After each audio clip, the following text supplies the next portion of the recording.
1 जुलाई से देश में कई नियम बदल दिए गए हैं, लेकिन इनमें से ज्यादातर बदलाव ऐसे हैं जिनकी कोई बड़ी घोषणा नहीं हुई, कोई लंबी बहस नहीं हुई और शायद आपने इनके बारे में सुना भी नहीं होगा। फिर भी इनका असर सीधे आपकी जेब, आपके बैंक अकाउंट, आपके एलपीजी कनेक्शन, आपके पासपोर्ट और यहाँ तक कि आपकी टैक्स फाइलिंग पर भी पड़ने वाला है। अब पासपोर्ट बनवाने के लिए पहले से कहीं ज़्यादा पैसे देने होंगे। अगर बैंक ने कभी गलत तरीके से आपको इंश्योरेंस या इन्वेस्टमेंट स्कीम बेच दी है तो अब आपके अधिकार पहले से कहीं ज़्यादा मजबूत हैं। वहीं एलपीजी, ई-केवाईसी और इनकम टैक्स से जुड़े नए नियम भी लाखों करोड़ों लोगों को प्रभावित करने वाले हैं। आज इस वीडियो में हम 6 बड़े बदलावों को एक एक करके समझेंगे। क्या बदला है, पहले क्या नियम था और सबसे ज़रूरी, इनका आपकी ज़िंदगी और आपकी जेब पर क्या असर पड़ने वाला है। नमस्कार, मेरा नाम वरुण है और आप देख रहे हैं जिस्ट। सबसे पहले बात करते हैं पासपोर्ट से जुड़े उस बड़े बदलाव की जिसका असर सीधे उन लोगों पर पड़ेगा जो नया पासपोर्ट बनवाने, उसे रिन्यू करवाने या फिर डैमेज और खो जाने की स्थिति में उसे दोबारा जारी करवाने की योजना बना रहे हैं। सरकार ने लगभग सभी प्रमुख पासपोर्ट सर्विसेज की फीस में बड़ा बदलाव किया है। ये बदलाव करीब 14 साल बाद किया गया है और कई कैटेगरीज में फीस में 50 से 70% तक की बढ़ोतरी देखने को मिली है। अगर आप 36 पन्नों वाला पासपोर्ट बनवाते हैं तो अब इसके लिए 1,500 रुपये की जगह 2,500 रुपये देने होंगे, यानी 1,000 रुपये की सीधी बढ़ोतरी। इसी तरह 60 पन्नों वाले पासपोर्ट की फीस 2,000 रुपये से बढ़ाकर 3,500 रुपये कर दी गई है। जिन लोगों को तत्काल सर्विस के तहत पासपोर्ट बनवाना है उनके लिए भी चार्जेस बढ़ा दिए गए हैं। 36 पन्नों वाले तत्काल पासपोर्ट के लिए अब 3,500 रुपये की जगह 5,000 रुपये और 60 पन्ने वाले तत्काल पासपोर्ट के लिए 4,000 रुपये की जगह 6,000 रुपये देने होंगे। बच्चों और 18 साल से कम उम्र के एप्लीकेंट्स के लिए भी चार्जेस बढ़ा दिए गए हैं। माइनर्स के लिए 36 पन्नों वाले पासपोर्ट की फीस अब 1,000 रुपये से बढ़कर 1,750 रुपये हो गई है। वहीं जिन लोगों का पासपोर्ट खो गया है, चोरी हो गया है या डैमेज हो गया है, उन्हें रिप्लेसमेंट के लिए अब पहले की तुलना में ज़्यादा राशि खर्च करनी होगी। ऐसे मामलों में फीस 5,000 रुपये से बढ़कर 8,500 रुपये कर दी गई है। इसके अलावा पुलिस क्लियरेंस सर्टिफिकेट यानी पीसीसी की फीस भी 500 रुपये से बढ़ाकर 750 रुपये कर दी गई है। सरकार का कहना है कि ये रिवीजन सिर्फ रेवेन्यू बढ़ाने के लिए नहीं किया गया है। इसके पीछे पासपोर्ट सर्विसेज की तेज प्रोसेसिंग, पासपोर्ट सेवा केंद्रों में बेहतर फैसिलिटीज़ और ज़्यादा सेफ बायोमेट्रिक सिस्टम्स विकसित करने जैसे ऑब्जेक्टिव्स बताए गए हैं। पिछले कुछ सालों में विदेश यात्रा करने वाले भारतीयों की संख्या लगातार बढ़ी है और पासपोर्ट सर्विसेज पर दबाव भी पहले की तुलना में काफ़ी ज़्यादा हो गया है। सरकार का दावा है कि इस नई फी से मिलने वाले रिसोर्सेज का इस्तेमाल इसी व्यवस्था को मजबूत करने के लिए किया जाएगा। ये भी ध्यान देने वाली बात है कि पासपोर्ट की फीस में आखिरी बार साल 2012 में रिवीजन हुआ था।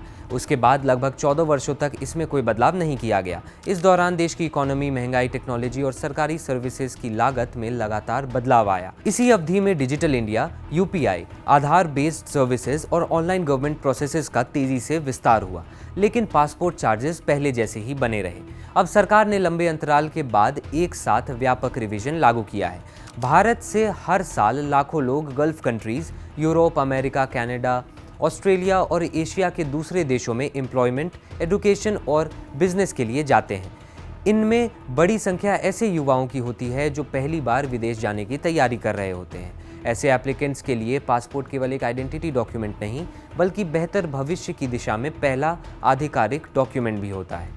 इसीलिए फीस में ये बढ़ोतरी उनके कुल खर्च को सीधे प्रभावित करेगी। अब बात करते हैं एलपीजी से जुड़े उन बदलावों की जिनकी सबसे ज़्यादा चर्चा हुई। 1 जुलाई को सबसे बड़ी खबर यही थी कि एलपीजी सिलेंडर्स के दाम कम कर दिए गए हैं।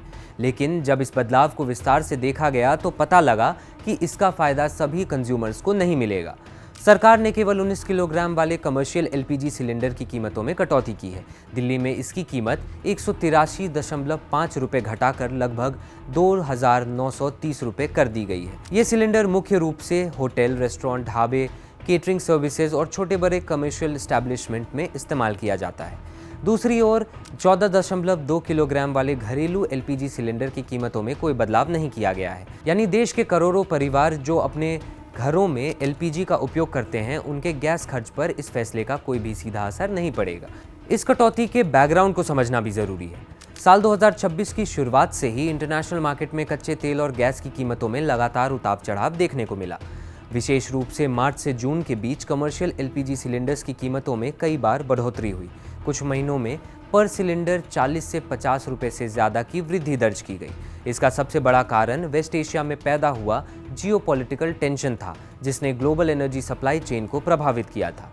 भारत अपनी एलपीजी रिक्वायरमेंट्स का बड़ा हिस्सा इंपोर्ट करता है और इसमें वेस्ट एशिया की हिस्सेदारी सबसे ज़्यादा है। जब तनाव बढ़ा, सी ट्रेड प्रभावित हुआ और सप्लाई में अनसर्टेनिटी पैदा हुई, तब भारत में भी इंपोर्ट कॉस्ट बढ़ गया। इसका सीधा असर कमर्शियल एलपीजी की कीमतों पर पड़ा। इस दौरान सरकार ने घरेलू कंज्यूमर्स के गैस सप्लाई को प्रायोरिटी दी ताकि एलपीजी की अवेलेबिलिटी प्रभावित ना हो। अब जब इंटरनेशनल लेवल पर सप्लाई चेन में कुछ स्टेबिलिटी लौट रही है, इन सिलेंडर के दाम घटाए गए हैं। भविष्य में यदि इंटरनेशनल मार्केट में फिर से बड़ा संकट पैदा होता है तो कीमतों में दोबारा उतार चढ़ाव देखने को मिल सकता है। एलपीजी से जुड़ा दूसरा बड़ा बदलाव ई-केवाईसी से संबंधित है। देश में इस समय लगभग 33 करोड़ घरेलू एलपीजी कनेक्शंस हैं और सरकार ने सभी कंज्यूमर्स के लिए ई-केवाईसी प्रोसेस को पूरा करना अनिवार्य बना दिया है। इस प्रोसेस का उद्देश्य ये सुनिश्चित करना है कि प्रत्येक गैस कनेक्शन वास्तव में कंज्यूमर के नाम पर ही संचालित हो। इससे फर्जी, डुप्लीकेट और इनएक्टिव कनेक्शंस की पहचान करना आसान हो जाएगा और सरकारी योजनाओं का लाभ भी उन्हीं बेनिफिशियरीज को मिलेगा जो सही हैं। जिन कंज्यूमर्स ने अभी तक अपना ई-केवाईसी पूरा नहीं किया है, उन्हें डेडलाइन के भीतर ये प्रोसेस पूरा करना होगा। समय पर वेरिफिकेशन न होने की स्थिति में गैस कनेक्शन अस्थायी रूप से सस्पेंड किया जा सकता है। इसीलिए सभी एलपीजी कंज्यूमर्स के लिए अपने डिस्ट्रीब्यूटर या संबंधित पोर्टल के माध्यम से ई-केवाईसी स्टेटस की जांच करना और आवश्यक फॉर्मेलिटीज को पूरा करना जरूरी हो गया है। इसके अलावा सरकार ने कुछ शहरी इलाकों में पाइप्ड नेचुरल गैस यानी पीएनजी के विस्तार को भी प्रायोरिटी देना शुरू किया है। जिन इलाकों में पीएनजी नेटवर्क पूरी तरह उपलब्ध है, वहां धीरे धीरे घरेलू गैस कंज्यूमर्स को पाइप्ड गैस सिस्टम की ओर शिफ्ट करने का प्रोसेस चल रहा है। अब उन बदलावों की बात करते हैं जो सीधे आपके फायदे के हैं। इनमें सबसे महत्वपूर्ण बदलाव भारतीय रिजर्व बैंक यानी आरबीआई द्वारा लागू किया गया मिसस्पेलिंग फ्रेमवर्क है। बैंकिंग सेक्टर में लंबे समय से ये शिकायत रही है कि कई कंज्यूमर्स को उनकी ज़रूरत या रिस्क कैपेसिटी को समझाए बिना insurance policies, mutual funds, credit card protection plans और दूसरे फाइनेंशियल प्रोडक्ट्स बेच दिए जाते हैं। कई मामलों में कस्टमर्स को ये भी स्पष्ट रूप से नहीं बताया जाता कि वो किस प्रोडक्ट में इन्वेस्ट कर रहे हैं, उसके रिस्क क्या हैं और उसके टर्म्स एंड कंडीशन क्या हैं। इन्हीं शिकायतों को देखते हुए आरबीआई ने नया फ्रेमवर्क लागू कर दिया है, जिसके तहत बैंक्स की जिम्मेदारी पहले की तुलना में काफ़ी बढ़ गई है। अब किसी भी बैंक या उसके रिप्रेजेंटेटिव को कोई फाइनेंशियल प्रोडक्ट बेचने से पहले ये सुनिश्चित करना होगा कि कस्टमर को उस प्रोडक्ट की पूरी जानकारी दी गई है, उसकी टर्म्स एंड कंडीशन स्पष्ट रूप से समझाई गई है और वो प्रोडक्ट कस्टमर की ज़रूरत और फाइनेंशियल प्रोफाइल को सूट करता है। अगर बाद में ये साबित होता है कि किसी कस्टमर को गलत तरीके से कोई फाइनेंशियल प्रोडक्ट बेचा गया, जानकारी छुपाई गई या उसे गुमराह किया गया, तो कस्टमर बैंक के खिलाफ शिकायत दर्ज कर सकता है। ऐसे मामलों में बैंक को नुकसान की भरपाई, रिफंड और कॉम्पनसेशन देने की जिम्मेदारी भी उठानी पड़ सकती है। इस नए फ्रेमवर्क के तहत केवल प्रोडक्ट बेचने का प्रोसेस ही नहीं, बल्कि कस्टमर्स से कांटेक्ट करने के तरीके पर भी नियंत्रण लागू किया गया है। बैंक्स द्वारा अनचाहे प्रमोशनल कॉल्स को भी लेकर नई गाइडलाइंस लागू की गई हैं। अब कस्टमर्स से कांटेक्ट करने के लिए निर्धारित टाइमलाइन और प्रोसेसेस का पालन करना होगा। इसका उद्देश्य कस्टमर को अनवांटेड मार्केटिंग कॉल्स से राहत देना और बैंकिंग सर्विसेज में ज़्यादा अकाउंटेबिलिटी सुनिश्चित करना है। कंज्यूमर राइट्स के पर्सपेक्टिव में भी ये हाल ही के वर्षों में सबसे महत्वपूर्ण रेगुलेटरी चेंज में से एक माना जा रहा है। दूसरा ज़रूरी बदलाव आधार से जुड़ा हुआ है। Unique identification authority of India ने आधार में ईमेल आईडी अपडेट करने के प्रोसेस को लिमिटेड टाइम के लिए पूरी तरह फ्री कर दिया है। 1 जुलाई से 31 दिसंबर 2026 तक आधार मोबाइल ऐप के माध्यम से ईमेल आईडी अपडेट करने पर कोई चार्ज नहीं लिया जाएगा। पहले इस सर्विस के लिए 75 रुपये का चार्ज देना पड़ता था। डिजिटल सर्विसेज के बढ़ते उपयोग को देखते हुए आधार में सही ईमेल का दर्ज होना काफ़ी ज़रूरी हो गया है। बैंकिंग, सरकारी योजना, डिजिटल वेरिफिकेशन और दूसरे ऑनलाइन सर्विसेज में ईमेल आईडी का उपयोग लगातार बढ़ रहा है। ऐसे में जिन लोगों की आधार से जुड़ी ईमेल आईडी पुरानी है या दर्ज नहीं की गई है, उनके लिए ये बिना खर्च के रिकॉर्ड अपडेट करने का अवसर है। इसके बाद सबसे ज़रूरी financial update income tax return यानी ITR से जुड़ा है। फाइनेंशियल ईयर 2025-26 के लिए ITR 1 और ITR 2 दाखिल करने की अंतिम तिथि 31 जुलाई 2026 निर्धारित की गई है। ITR 1 मुख्य रूप से सैलरीड एम्प्लॉयज़ और लिमिटेड इनकम सोर्सेज वाले टैक्स पेयर्स के लिए है, जबकि ITR 2 उन टैक्स पेयर्स द्वारा भरा जाता है जिनके पास एक से अधिक प्रॉपर्टीज़ हैं या जिनकी इनकम ज़्यादा है। डेडलाइन के भीतर रिटर्न दाखिल नहीं करने पर इनकम टैक्स एक्ट के तहत लेट फी देनी पड़ सकती है।